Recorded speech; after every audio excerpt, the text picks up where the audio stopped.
ရွှေစစ်စစ်ဆိုတာဘာလဲမသိတဲ့မြန်မာတွေဒါကိုကြည့်ပါဒါတော့ကမ္ဘာရွှေအပေါ်ဆုံးဒူဘိုင်းနိုင်ငံပဲဖြစ်ပါရီဒူဘိုင်းရဲ့တဲကန်နာအီတွေမှာရွှေဆိုတာအကျော်လိုက်ကြီးပေါ်များများရှိနေတဲ့တွင်းထွက်ပစ္စည်းဖြစ်တဲ့အတွက်ကြောင့်မလို့ရွှေအရောင်ပေါ်ပါရီဒါကြောင့်ဒူဘိုင်းရောက်တော့မှငါတော့ရွှေစစ်စစ်ဝဲမယ်ဟဲ့ဆိုပြီးတော့သွားပြီးမေးရင်အကြီးခံရမှာပါဘာလဲဆိုတော့24ကာရက်ရှိတဲ့ရွှေစစ်စစ်ကအရောင်ပျော်ပြောင်းပါရီဒါနဲ့လေးယူလို့ရတဲ့အထိပျော်ပြီးတော့နေဘူးထဲမှာထားရင်အရေးပျော်ကြသွားမှာပါကင်တို့ရတဲ့ရွှေဖြစ်ဖို့အတွက်ကြေးရိုတန်တို့နဲ့သာရောဆက်ပြီးတော့အသုံးပြရပါတယ်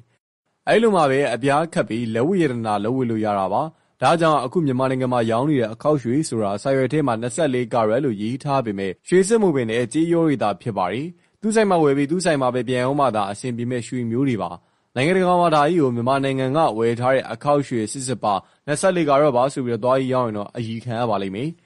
လူချင်းမျိုးလည်းဒီကြောင့်လွယ်သိသွားနိုင်အောင်လို့ဗီဒီယိုလေးကို share နဲ့ comment မှာရွှေနဲ့ပတ်သက်တဲ့ဘူးတူတာလေးတို့ရေးခဲ့ကြပါအောင်နော်